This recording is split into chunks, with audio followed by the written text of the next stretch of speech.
really. And again, that's another one of the spiritual principles, is stillness, sitting stillness. I just spent 4.5 days in a darkness retreat, sat in stillness in complete pitch black. And as you say, all of this stuff came up. Oh, wow, there's this here from my child. Oh, wow, there's this. And then was to be able to heal and release those aspects that then gave me a connection to deeper powers and gifts within myself that I can then bring through. If you have a camera and you're live to millions of people and there's one person in the audience, my mind wouldn't comprehend that millions are watching. I just see that one person. But then you take that one person away, I'm just doing a video on my phone to myself. So the fact that millions are watching, or two, it makes no difference, because I'm in control of my nervous system, I'm in control of how I'm feeling in this moment, which overrules and overrides everything. So that brain of nervousness from trying to predict and control shit, it's just nonsense. It's just in our brain. If we look at like back in the day, one of the theories of tribes is that people who were had different conditions like yours, ADHD, autism, and the neurotypical brain, normal people, as you say, they'd all have different roles in the tribe.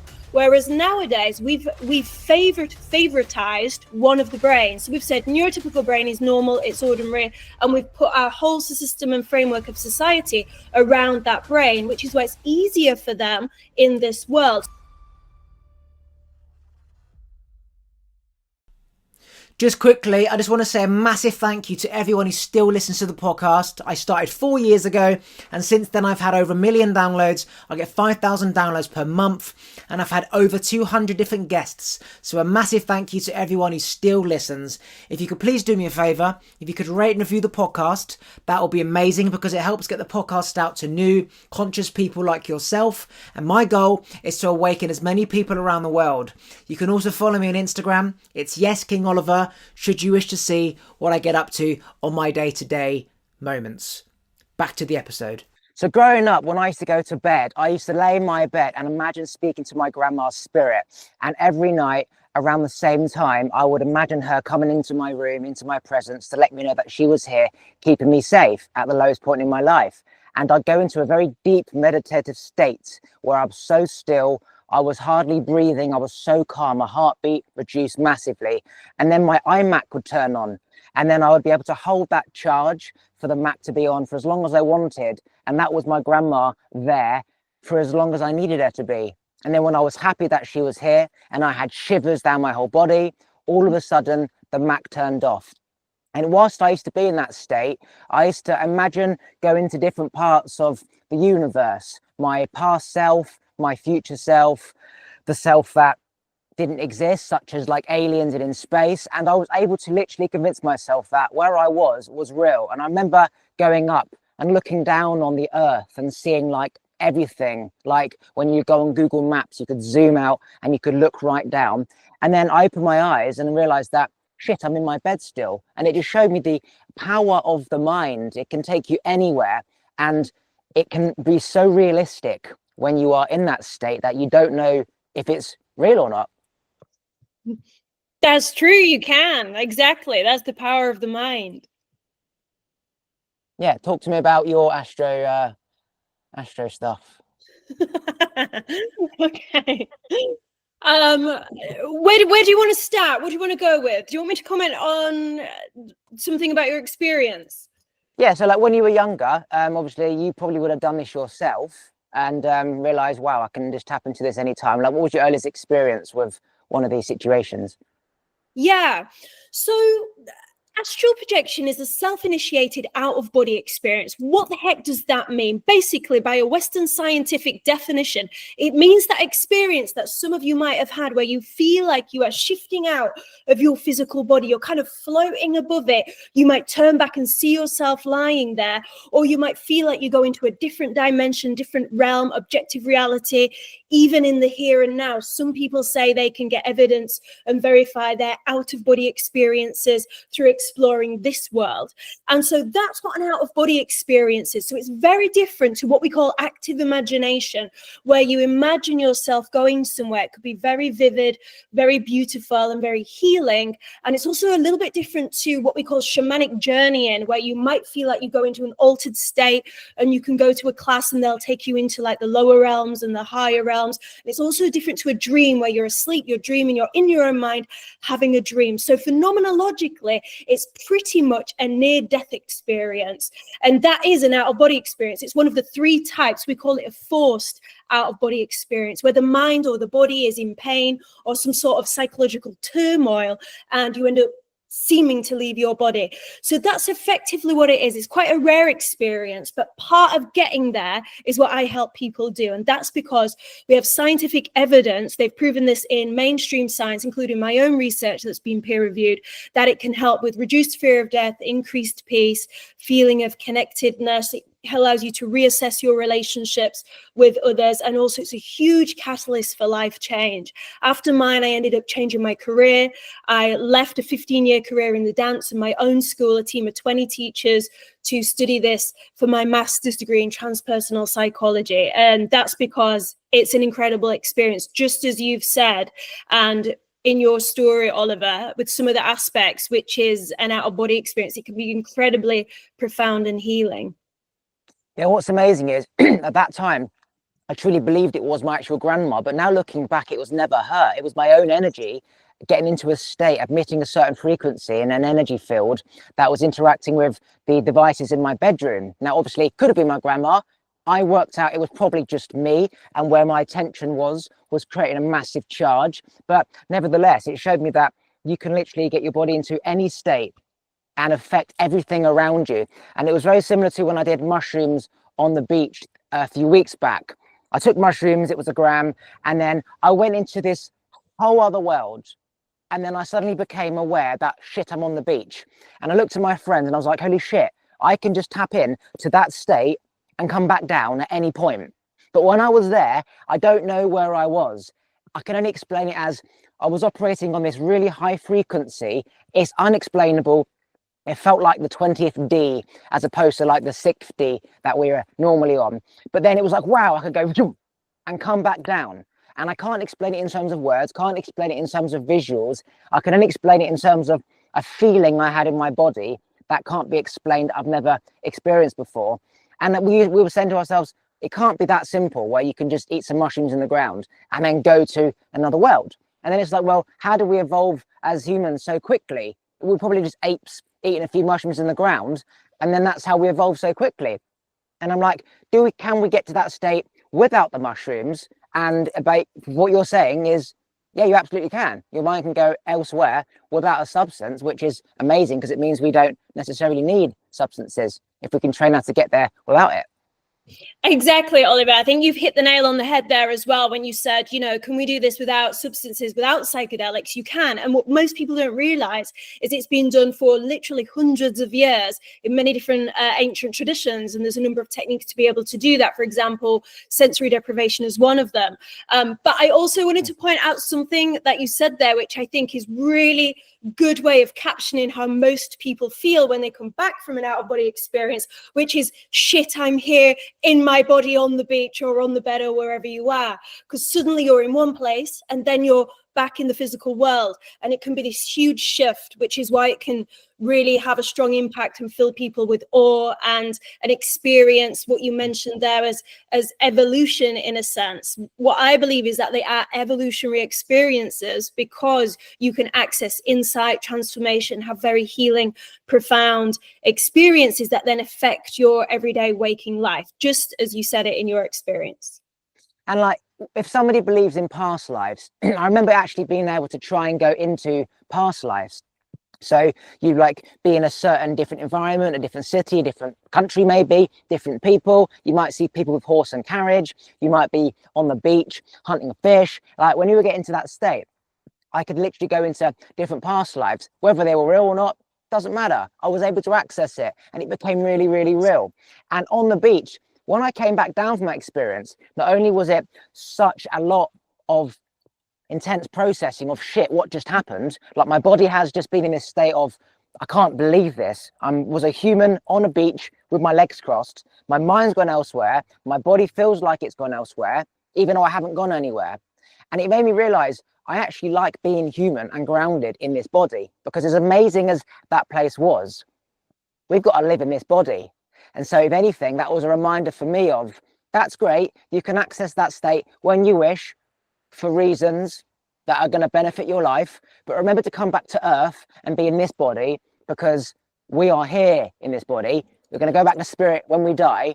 Enjoy this body and remember, really appreciative of just being and existing and being aware, as opposed to wanting to be high all the time and trying to escape the reality in my body.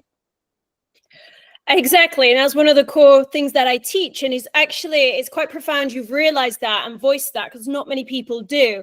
One of the things that it helps you do is become more self-aware and more individualistic. This is what the science shows, meaning people feel more aligned with their true self, their own purpose, and their own job of what they're here to do on earth in this body. So they actually feel more grounded, not less, as someone would maybe say, oh, it makes you feel more dissociative, more like this.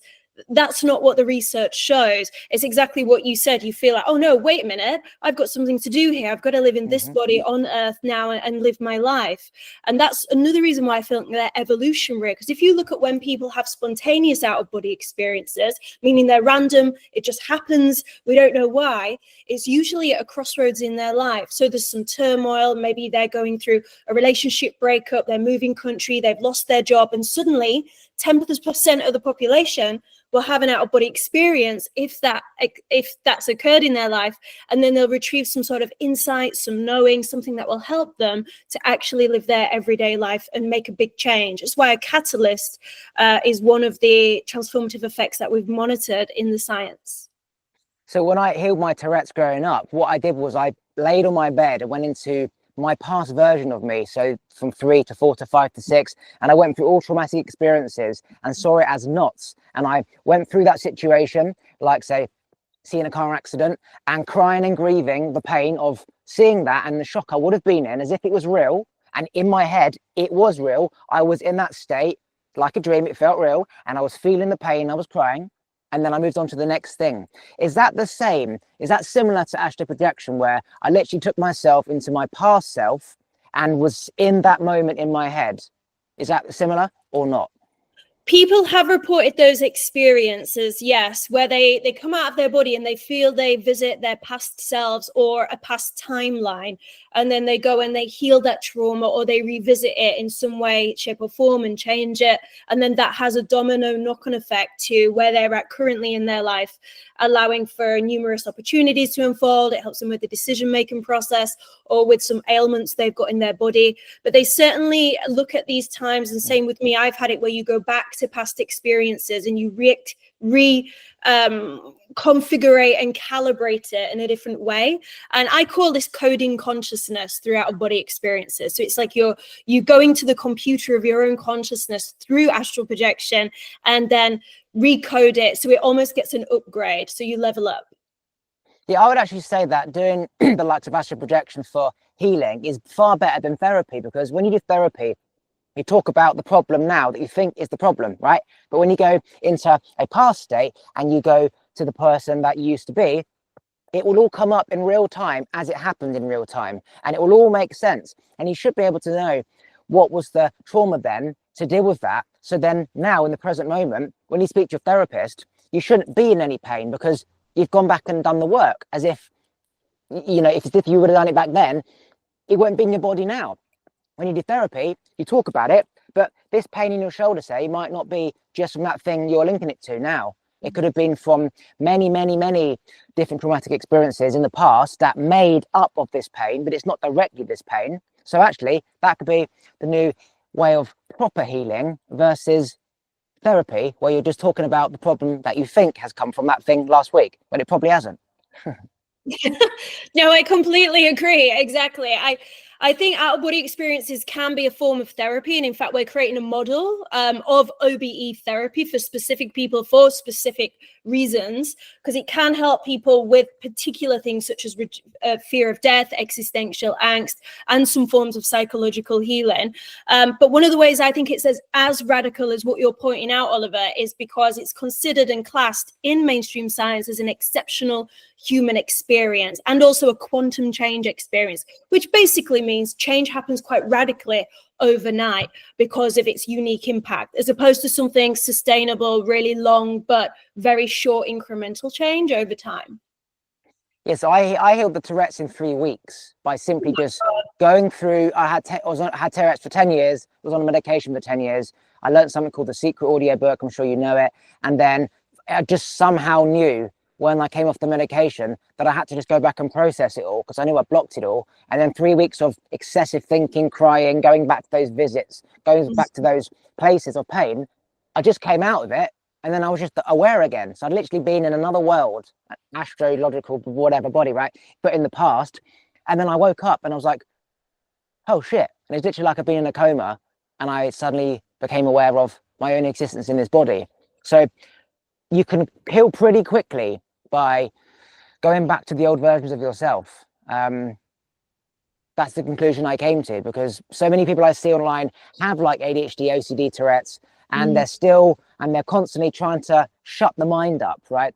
And I'm like, I believe the reason why they can't shut their mind up completely is because I chose to turn off the engine of my brain. So you either have it on or you have it off. It's not on sometimes and off sometimes. Okay, cars in the garage with I call it Lamborghini engine, ready to fucking go 100 miles an hour when you use it, or it's not being used. And what I did is I cleared the engine out and I stopped new thoughts from coming in, which meant there was no twitching. So I choose to think when I want to, but it's not just constantly there. And it goes back to this get it all done now mindset, like heal it all now. Don't get therapy every fucking month for 5 years. Like you can get it done now. And linking that to the thoughts, shutting down the brain completely means you've got control over the brain. Otherwise, that one thought will become two, and neural pathways will just keep creating the more that you think, which was this combination of going back into the past and then knowing the future. So seeing how my future will lay out if I continue to think. And I saw that my brain didn't end. I was miserable. I was chasing. I couldn't sleep. I just couldn't sit still. My nervous system was a fucking wreck. And then going into the present body and going, okay, don't on that path. I'm going to not think anymore. I can't think because I'll just keep thinking forever. And then boom. So using astral projection for past and future allow me to get into the present moment where I'm truly present and aware in all moments. Yeah, and I think you've hit the nail on the head there, Oliver. So thank you for saying the stuff about the mindfulness and the meditation and choosing to switch your brain on and off, like you said, like there. I think it was a Ferrari or a Lamborghini, because I think your astral projection experience partnered with the mindfulness, the meditation stuff, which is effectively sort of what you're doing, the self-reflection, deep inquiry, and then making choices from a calm, collected, stable place, has to happen in tandem. I think if you just have the astral projection on its own, you can have some experience, but you probably won't be able to control it, navigate it as much, and then integrate it as well as you've just described, because integration is the key point. If you don't do everything after your experience to be able to make that change in your life through concentrated, conceited effort like you have, then it won't have as much impact. So it's definitely really important. And it links back to like when you do psychedelics, you shouldn't just be doing it every weekend like people do cocaine and weed. This is powerful shit. You're going to experience stuff and become aware of stuff, and your body's going to feel stuff that you've probably not felt ever. So you can't just take it and then just go back to life. You really have to integrate what you worked out, where you went, why you went there, how now this is going to affect you moving forward in your life, because this is real, like mind and body and soul shifting, right? And they shouldn't be done just for fun. They should be done for true, like, you really want to grow as a human being. That's why you do it. But sitting and spending time with yourself after, say, hallucinogenics is so important, because if you haven't got the ability or the knowledge or wisdom to try and process what you've gone through, it could be quite scary. The same as if you were laying on your bed and you astral projected to somewhere. If you can't explain that, you might see shit that you like scare the shit out of you. You need to understand like what this is to process it, to integrate it, so you can truly use it to benefit your life in the most amazing way, because it is life changing to be able to do this when most people simply can't. Yeah, and I think that is so important, the integration, because you can have three people have the exact same amount of body experience, right? They've also had the exact same one. One of them chooses to interpret it and make sense in it in a really scary way, maybe from some religious-based fear-mongering. Another person decides it's just not meaningful at all, it's very neutral, and they decide to ignore it. And another person decides this has got a message for me, a lesson or a gift. and actually this is what I've learned, and then they make decisions and they do various integration practices, then their one is whose life will actually change pathways and open up new opportunities for them because they've done that integration work. Yet they all had the same out of body experience. So it's almost as important, if not more, the way we make sense of it and then bring it into our daily lives. Yeah, when I was younger, I used to get, like, my heart used to pound massively before I would say, ask a question in a classroom, or if I was doing drama at school, my heart would pound as I'm about to go out there. And I link that back to then. And the difference is that I was completely in my head 100%. Rather than being in my body and just feeling calm like it was all okay, I was in my head going over everything a million times, trying to tell myself that this is okay. And as a result, I wasn't present. And the more the voice would take over, the more energy would come from those negative thoughts, and my body would be in a negative, like, feeling sickening, nervous state. And that was my entire childhood, of not being in my body present, being in my head, trying to control and predict the situation that was going to come, which made me more nervous because I wasn't actually being in the situation. When I was thinking, my mind's elsewhere and it's not here. And actually, this place is okay, this place is safe, and this place is fine. What you're going to do, you're going to be fine. But now, because I don't think, I can talk and be in front of anyone at any point, and there's no nervousness, there's no heart beating, there's no voice planning, anything. It's that true trust that this will go fine, because it always goes fine. Why would it not go fine? But those thoughts don't even exist. It's just this, like, they squeeze together as a feeling, which is, there's nothing to worry about. There's no voice. It's just, this is no different to asking someone in a cafe for a coffee, speaking on stage in front of, say, 100 people. It's all the same as if you're comfortable within your body. If you have a camera and you're live to millions of people and there's one person in the audience, my mind wouldn't comprehend that millions are watching. I just see that one person. But then you take that one person away, I'm just doing a video on my phone to myself. So the fact that millions are watching, or two, it makes no difference, because I'm in control of my nervous system. I'm in control of how I'm feeling in this moment, which overrules and overrides everything. So that brain of nervousness from trying to predict and control shit, it's just nonsense. It's just in our brain. I think what you've touched on there effectively, Oliver, is mastering one of the most profound spiritual principles that almost every tradition tries to do. You haven't mentioned the word, but you've spoken all about it, and that's effectively presence. So you basically sort of explained how and in what way you've just become really present in order to master being fully in your body and being able to communicate well to people. And then you also said with that trust, which is entangled with presence, right, to some degree. And then also at the very end there is a surrender that you was touching on. So trust, presence, and surrender, which inevitably are three of the things I also teach in my school in order to be able to have out-of-body experiences. Just as you've explained, you need to be in the moment, in your body, also responding to the person or whoever it is, because you're so present and you've not got the anxiety or the thought spiraling, you're able to be in the truth of that situation, meet that person where they are, and then also speak your own truth. And so in a similar vein with astral projection, when you go out of your body and you enter these other planes of existence, let's say, some spiritual traditions believe, then when you encounter entities or spirits or beings or what you believe to be something other than yourself, you can be with them as they are, as opposed to getting too scared, having thoughts racing, wanting to run away. And then you can actually receive a message or a gift or a lesson or whatever it is that you've been brought to them to experience with pure presence. So I'm really glad that you described your own experience with presence there, because it was a beautiful way of basically, explaining how to be present. And like when I was younger, right, pre-21, if somebody would ask me to like get something from Tesco's, say coffee, bags, bin liners and fish, right, my brain, as they are talking to me, would have like a commentator writing it down. Okay, so she's saying coffee, she's saying bin bag, she's saying toiletries, she's saying toothbrush. So when I would get to the shop, for example, I'm trying to relay what my mum said, right? And what I realized is if you were just looking at them, being present, it is going into your brain. And then when you go to the shop, trust that it will come what you need to get. You will walk around. You don't even need to think, okay, where do I need to go? You just go into the shop and you start walking, and you'll be guided bin bags. You'll see it and be like, that's what she said. Or you'll be walking around and it'll just come to you. Toiletries. So that comes from like being truly present with that person and knowing that when they are talking to you, it's going into your brain and trusting it's going into your brain, and that you don't need to write it down. You don't need to have the voice relay everything. Okay, so she said this, this, this, and this, and this. Doesn't work. It never worked for me. Couldn't remember shit.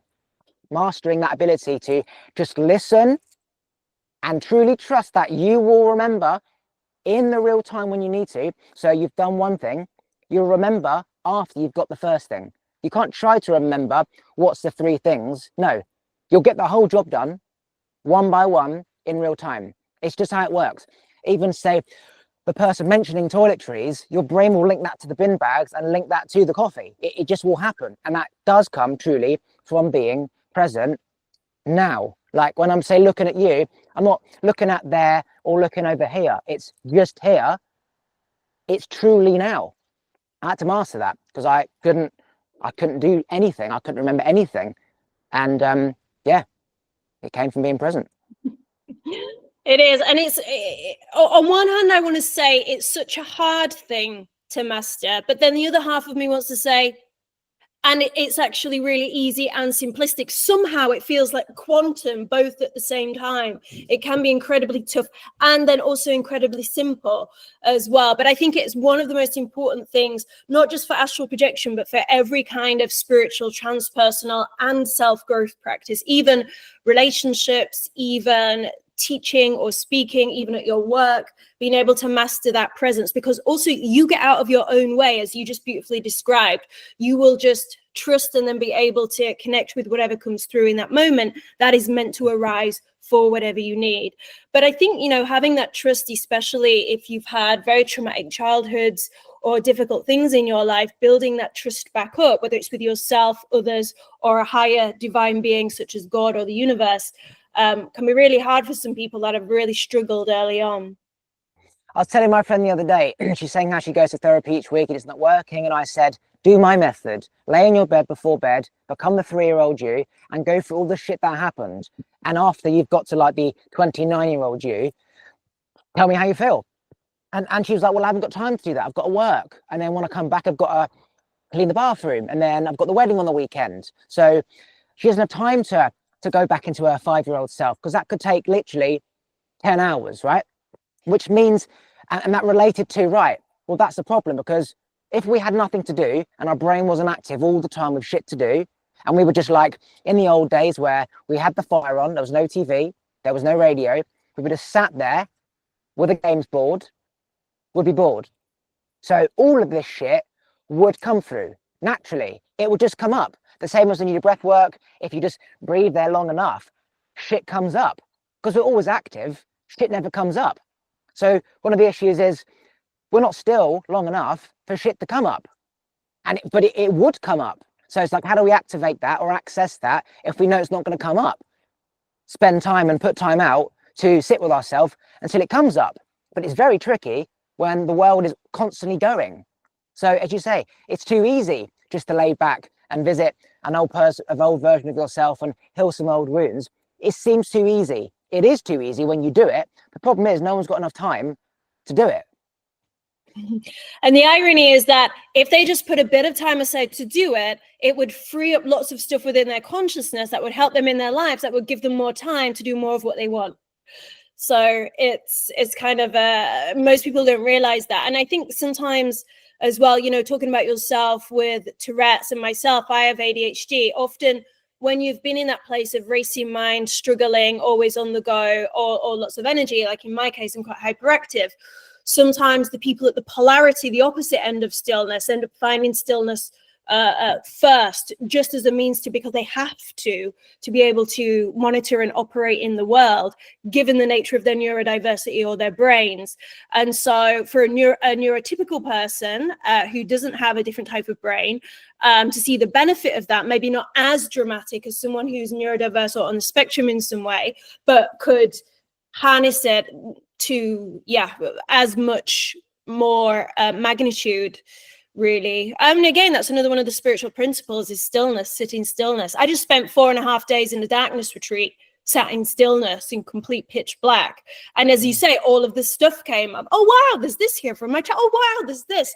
And then was be able to heal and release those aspects that then gave me a connection to deeper powers and gifts within myself that I can then bring through. So I think having that moment of stillness, even just 2 minutes a day, is a great start for people, like going to the gym and doing small press-ups or squats, but with the mind. Yeah, well, I've gone small. So what you're saying is that for someone with like ADHD or whatever, we have no choice but to try and find stillness. Whereas a normal person doesn't have an active brain, so to them it's just normal. They don't need to find stillness. So people who are neurodiverse will have to try and find these states, otherwise they'll go mad, right? I mean, that's been my experience, yes. Right, I'm sure cool. I can probably speak for a lot of others, not all, of course, on the spectrum that have had to try and find stillness, trust, surrender, acceptance, you know, to be able to manage our brains in the world that is not set up for neurodiversity. So what does that say about people who are neurodiverse then? If we are the people that end up finding like stillness and mindfulness because we basically have to, otherwise we drive ourselves crazy, but we never quite get to the normal person's brain, because obviously our brain it's built and it's neurodiverse, it's never going to change, but we can control how often our brain just goes off on one. So my brain is somebody of Tourette's, right? If I'm meditating and I'm grounded, the symptoms aren't there. But when I start talking and my energy's up, the twitching will come back. I call it the Lamborghini in the garage. The engine is a 7-litre Lamborghini, but when it's off, it's off. So you've got a big engine or you haven't. But for normal people, their engine, I call it, is just a Nissan Micra, 1 litre, right? So when it's in the garage, it's just not much energy. Well, it's off. And then when you turn the energy on, there's not much energy. So what does it say about us and the people who are neurodiverse, who get to this state compared to the normal people who don't need to? Will they ever need to? Will the normal people do it? Or is it that we have a reason to do it and they don't, which means that they won't, because you need a reason to do something, right? Well, I'm going to say something quite controversial here. And and this is a query. I'm not saying it as a fact. This is an idea. I'm saying, even though we have done those things to help ourselves as people on the spectrum who are neurodiverse in order to operate in today's society, doing all the normal things, having a 9-to-5 job, living in a city, perhaps having families, but should we actually need to do that to be still? Or if we allowed ourselves to fully enter into the madness, seeming madness or craziness of our neurodiversity, would that stop stillness? Currently, in this society and the way it operates as a culture, yes, we would have to do that. But if we look at like back in the day, one of the theories of tribes is that people who were had different conditions like yours, ADHD, autism, and the neurotypical brain, normal people, as you say, they'd all have different roles in the tribe. Whereas nowadays we've favoritized one of the brains. So we've said neurotypical brain is normal, it's ordinary, and we've put our whole system and framework of society around that brain, which is why it's easier for them in this world. So for example, it's a little bit like, I don't know if this is a good example, but a person in a wheelchair. So the world is made for people with 2 legs, not for someone in a wheelchair. Give that person in a wheelchair a ramp and they can go up and it's fine. They can do everything else. But with us, we don't have those sorts of ramps. But back in the day, we didn't need to and there is some anthropological theories that point to this, is that those, for example, with ADHD, often they were the hunters. They could focus. They could be able to be calm in an extreme situation, which is one of the commonalities for ADHD. So they were the people who would maybe, in this suggestion, go out and hunt. Autistic people who have different brains that can spot patterns, can hone in on absolute details, have really good memories in some cases on the spectrum, could be the inventors, the creative thinkers, the philosophers, the one who became the engineer, engineers. So these are all different people that had different roles, whereas now society isn't built for those roles in a sense. They're only built for the neurotypical brain, and that's why we call it normal. But we need to not pathologize the other types of brains, because actually if put in the best environment for that brain, it will flourish and it will grow, and maybe not even have to change itself, because its gifts and its strengths are coming from that type of neurodiversity of itself, rather than have to change it to fit into operate into everyday ordinary society. So you don't think that neurodiversion is based on environment? It's and let's just say, like, back in the day life was simple. You think brains were a mixture of all these neurodiversions, and it's just not a result of environment? Or well, there are two things you're pointing to there. So there's two questions. One is it from genes? Is it from environment? And there are different professors that say, yeah, it's in the genes, and it can be from environment as well, and sometimes both together. But what you're sort of suggesting there is it new? You know, I think, and most professionals would say neurodiversity has been around since the dawn of time. There's not always been one brain. And in fact, there's never really even been one brain, because they're consistently developing over time and generations with neuroplasticity and epigenetics, right? So back in the day, it's not like ADHD and autism was just invented in their 20s, 40s, 60s, 80s, and that it's becoming more. It's because we're knowing more about brains and different brain types that we're going, aha, there's more different types of people that operate in different ways. And of course, to some degree, it can factor into severe disability, of course.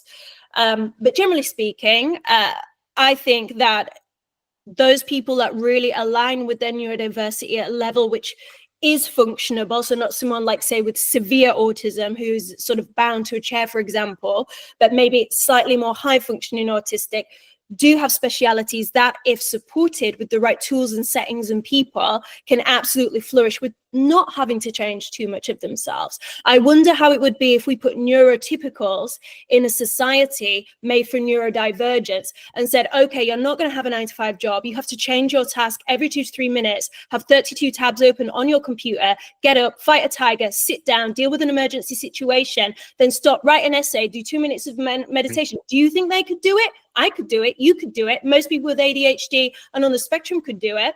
But if a society operated like that, it would pathologize the neurotypicals and ordinary people and say, well, you can't do this, therefore your brain is wrong, take this medication. When their brain isn't wrong, it's just different. okay, if you had one day left to live, what is the one thing that you would tell the rest of the world? When you die, the physical body doesn't die, and in some way, shape or form, you will go on and continue. Okay, a little bit of elaboration.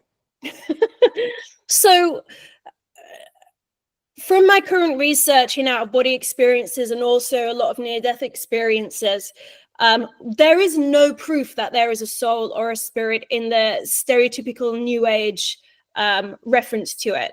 But there is suggestions that awareness or consciousness in some form or shape goes on, whether or not we have ego, identity, or our own self-reference in the way that we do now. Like, I am Jade, I teach this, I do that. Whether or not we have the same identity on the other side, for lack of better terminology, we don't know. But there seems to be more evidence leaning towards the idea that consciousness is fundamental, meaning somehow deeply ingrained and entangled with reality, but we don't know to what level, to what degree, to what spectrum. So I lean into more of the ideas around that somehow we do go on in some shape or form after death. But I don't necessarily believe we go to a place where we walk around in heavenly realms and drink tea with God, who has a grey beard and sits on a cloud. With the Nando's. With the Nando's. Is there anything you want to promote or plug before we finish? Yes, if you want to learn astral projection, anyone can do it. And I have a free 3-step e-guide that you can download and start a practice tonight. Really simple, easy tools. Or you can do a quiz which looks at your sensory perception, so how you experience reality, and then that will give you your astral archetype, which basically means a report with tools, strengths and weaknesses, so that you can look at what would work best for you if you were to start learning how to have out-of-body experiences. And that's absolutely free as well. So check the link and you can click those and begin your astral travel practice tonight. Thanks for listening. If you like this episode, please remember to subscribe, turn the bell notifications on, like the episode, and comment below. And if you want to follow me on Instagram, it's YesKingOliver. Take a look at the other videos to your side. And if you just want to listen to this podcast, you can do so on Apple and Spotify and most other platforms by going to talkwitholiver.com.